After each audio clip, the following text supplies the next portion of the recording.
হে পুরুষ, কবেই তুমি হবে মানুষ? কেন নিজের প্রতি তুমি এত উদাসীন?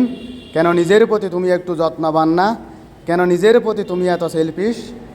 এই রকম দৃশ্য কিন্তু প্রবাসের মাটিতেই দেখা যায়।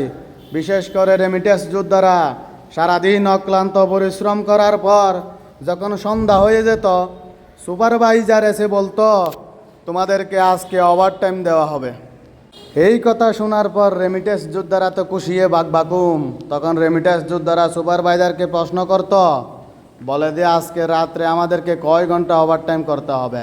জবাবে সুপারভাইজার বলতো, তোমরা যত রাত করতে পারো, যত ঘন্টা করতে পারো, সমস্যা নাই। রাত যখন গভীর হতো তখন অনেক রেমিটেন্স যোদ্ধারা হাঁপিয়ে যেত, বলতো যে আর পারতেছি না, পিঠটা চাই একটু বিছানা, পেটটা চাই একটু খাবার। তারপর ওই গভীর রাতে বাসায় এসে রান্না বান্না করে খাওয়া। এটাই হচ্ছে একটা রেমিটেন্স যোদ্ধাদের জীবন। প্রবাসীদেরকে অনেকেই প্রশ্ন করে, আপনি যে স্যালারি পান ওই স্যালারি কি করেন?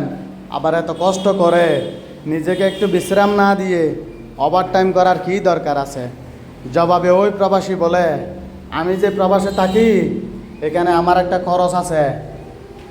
তখন বলে যে কী রকম খরচ? বলে আমার টাকা দিতে হয়, আমার কপিলের ফায়দা দিতে হয়, আমার রুম ভাড়া দিতে হয়, আমার টাকা খাওয়া পকেট মানি ইত্যাদি আমার একটা বড় অঙ্কের একটা খরচ আছে।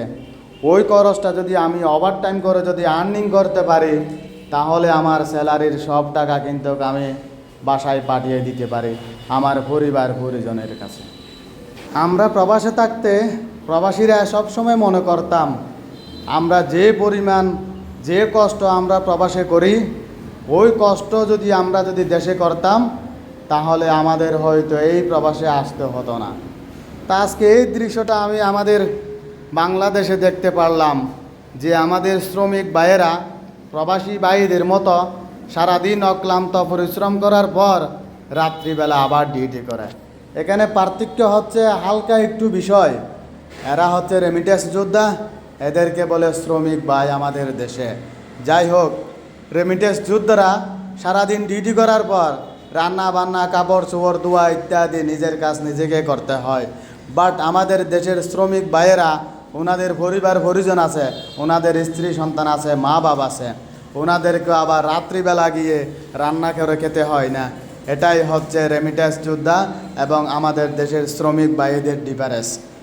তাই তো বলি, আমাদের দেশটা আজকে এত উন্নত কেন?